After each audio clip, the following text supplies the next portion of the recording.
नमस्कार, न्यूज 100 खबर देख रहे हैं आप। लैंड पूलिंग को लेकर आम आदमी पार्टी पूर्व मनोनीत पार्षद सतपाल कैम ने दी अपनी खास प्रतिक्रिया। इसके अलावा भाजपा पूर्व प्रत्याशी बलजीत मान ने भी लैंड पूलिंग को लेकर अपनी प्रतिक्रिया व्यक्त की। मैं इस समय पूर्व मनोनीत पार्षद रहे हैं श्री सतपाल कैम जी, जो कि बहुत ही अपनी जान पहचान में बहुत अच्छे एक स्वभाव के व्यक्ति हैं और काफ़ी सेवा की है समाज में इन्होंने मिल करके निगम पार्षद रहते हुए। आइए जानते हैं सतपाल जी से। सतपाल जी से हम जानते हैं। सतपाल जी, आपका न्यूज 100 खबर में स्वागत है।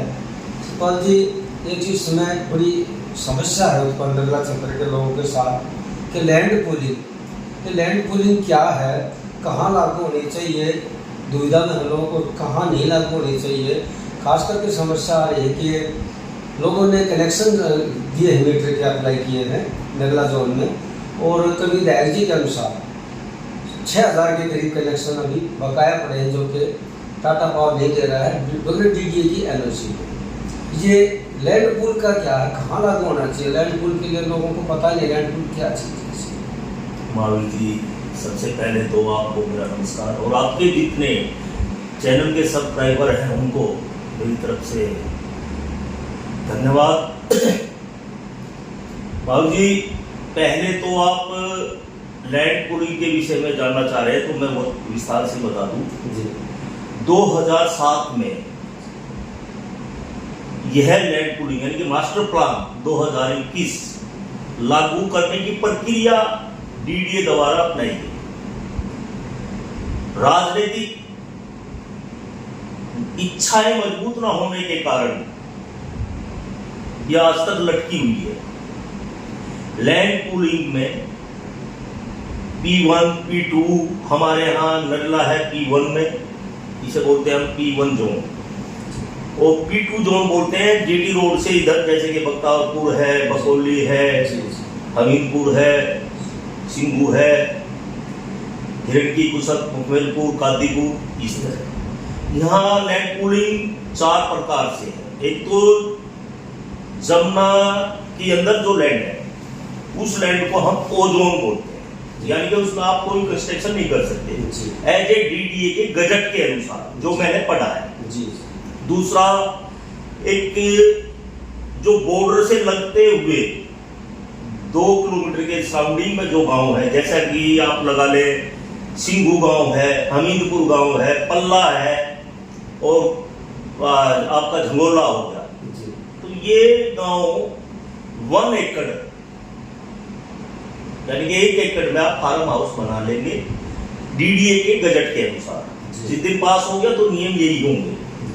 दूसरा है हाई राइज बिल्डिंग, जो आपने देखा हो गुड़गांव की तरफ गए हो, पीपी के आधार पर प्राइवेट पार्टनर और सरकार का सहमति से उसमें हाई राइज बिल्डिंग बनेगी। जैसा कि हमारे यहाँ गांव है, मोटा मोटी आप चले, कुछ भाग माजरे का है, मोहम्मदपुर रमजानपुर का है, आपका तिगीपुर है, फतेहपुर जट है, कादीपुर है, इब्राहिमपुर है, मुकमेलपुर है, जिंदपुर है।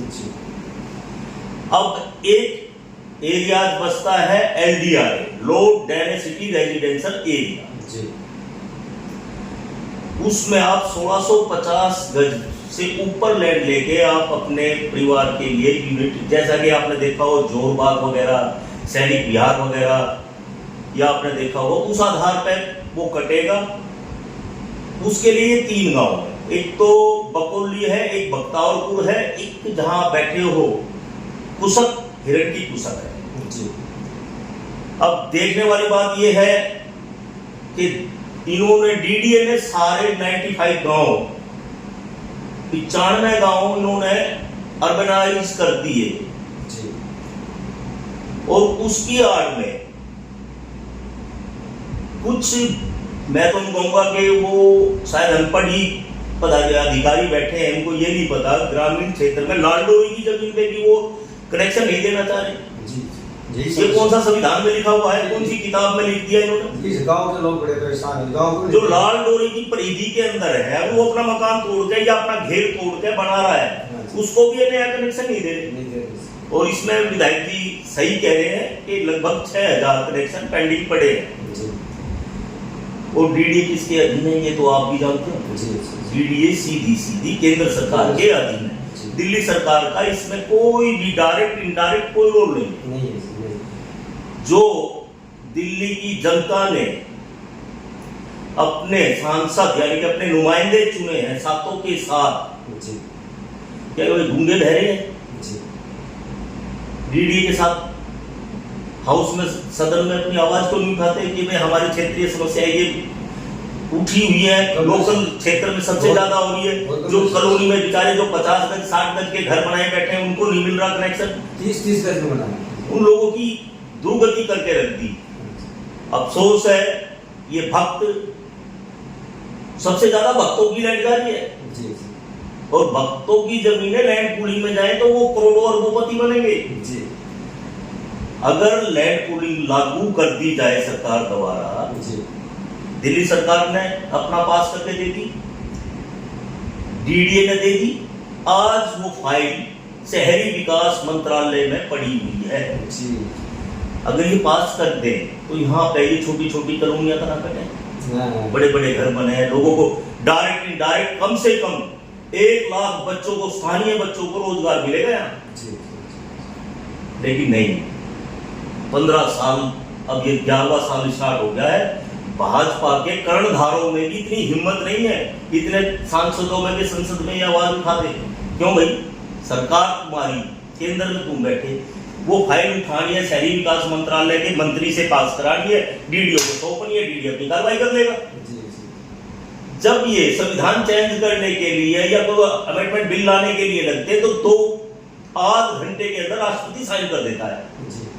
ये फाइल कहां था आपकी जो राष्ट्रपति के पास पहुंचने में इतनी लंबी लूली हो रही है? तो ये मान साहब, हमें कुछ पता चला था कि कुछ समस्याएं हैं आपके गांव के लोगों की, जो कि टाटा पावर के द्वारा बिजली कनेक्शन न दिए जाने के बारे में लैंड पुलिंग की बड़ी दिक्कत आ रही है। टाटा पावर का स्टाफ भी जब उनसे हम मिले थे तो उन्होंने हाथ उठा दिए कि हम कुछ नहीं कर सकते जब तक आप एनओसी डीडीए से नहीं लेके आएंगे, तभी आपको मीटर का कनेक्शन मिलेगा। क्या आपकी भी कुछ इस तरह की समस्या है? अब थोड़ा उसके बारे में न्यूज़ 100 खबर को जानकारी दीजिए। जी, बलजीत सिंह मान जी हिरणकी से। जी शर्मा जी, सबसे पहले तो मैं न्यूज़ 100 के सभी अपने जाने पहचाने लोगों को थोड़ा अपनी तरफ से जी जी धन्यवाद करता हूँ। जी और दूसरा, ये आपने जो मुद्दा मेरे को बताया, ये तो बिल्कुल जो मेरे मन में था, और आज से नहीं, सालों से है जी। क्योंकि ये समस्या साल भर से है क्या? सालों से है जी। और हमारे गांव के कई लोग मेरे पास आए हैं ये समस्या। जी जी कारण क्या है, देखो, कनेक्शन, ये कश्मीरी कॉलोनी है हमारे गांव के साथ में। जी 400 प्लॉट हैं, कश्मीरी रहते हैं उसमें, और वो 1995 में बसी थी। जी और 1995 से ही उसमें कनेक्शन भी और सारी चीज़ लोग रह रहे हैं। जी अभी उसमें क्या समस्या है कि कनेक्शन नहीं दिए जा रही है। जी वो लोग आए मेरे से, मैं कहने लगा क्या बात है? कहने लगे जी, डीडीए वाले वो कह रहे हैं कि डीडीए वालों से एनओसी लेके आओ जी और जब कनेक्शन दिया जाएगा। मैंने कहा भाई ऐसी तो कोई नहीं है, इतने पुराने कनेक्शन वहाँ लगे हुए हैं, लोग रह रहे हैं, अब क्या डीडीए वालों की एनओसी की ज़रूरत पड़ेगी? जी तो उसमें क्या है कि ये पॉलिटिकल एक वो बना दिया इन इशू, जी अपना बीजेपी वालों ने कह लो और आम आदमी पार्टी की तरफ से, और लोगों को परेशान किया जा रहा है। जी जी एनओसी क्यों नहीं, किस लिए ले जानी है? देखो, लैंड पूलिंग का मसला है हमारे गांव में, हिरणकी में तो लैंड पूलिंग क्या है, वो है LDRA है यहाँ। और फिर जब एक पुरानी कॉलोनी है और उस कॉलोनी में पहले से कनेक्शन लगे हुए हैं, लोग रह रहे हैं 15-15, 20-20 साल से, अब पहले से जब कनेक्शन दिए जा रहे हैं, अब क्या दिक्कत होगी? जी अब मतलब ज़रूरी है कि भाई डीडीए की तरफ से एनओसी दी जाए, और ये कमी है। तो शर्मा जी, ये मुद्दा उठाना चाहिए हमारे निर्वाचित प्रतिनिधियों को, चाहे वो MCD का है, चाहे वो MLA का है, ये मुद्दे उनके हैं। ये किस लिए चुने जाते हैं? ये लोगों की समस्याएं नहीं उठाएंगे जी जब, तो क्या फ़ायदा है इनके चुने हुए का? इन्होंने जाके ये समस्या का हल करना चाहिए, क्योंकि ये जनता का मुद्दा है। और डीडीए से लड़ाई किसने, जनता थोड़ी लड़ेगी, ये निर्वाचित प्रतिनिधि जाके रखेंगे कि भाई या क्या चाहिए आपको, तो ये सारी समस्या ये विधानसभा में इसको करवा सकते हैं, क्या इसको क्या दिक्कत है उसका समाधान करवा सकते हैं, लोगों को परेशान किया जाए। जी जी जी, यानी ये बात जायज़ है कि लोग परेशान हैं, बहुत परेशान कनेक्शन नहीं दिए जा रहे जी, सिर्फ लैंड पूलिंग का बहाना बना करके। बहुत बहुत धन्यवाद सर आपका, जो आपने समस्या रखी और समस्या भी आपने बताई है कि मुझे भी पता चला कि कश्मीरी कॉलोनी में दिक्कत इस तरह की आई है, जिसका समाधान हमारे प्रतिनिधियों को ढूंढना चाहिए। इसके लिए आपका बहुत बहुत धन्यवाद बलजीत मान जी। शर्मा जी, ऐसी समस्याएं ये तो एक आपने जैसे बताई ना, ऐसी ऐसी बहुत समस्याएं हैं, लोग लेके आ रहे हैं जी जी और बेचारे ये इधर उधर चक्कर काट के घर में बैठ जाते हैं। जी जी, चुने हुए प्रतिनिधियों का क्या फायदा हुआ? जी कोई सुनने वाला नहीं है इसका कोई मतलब। सुनने वाला नहीं। जी जी जी।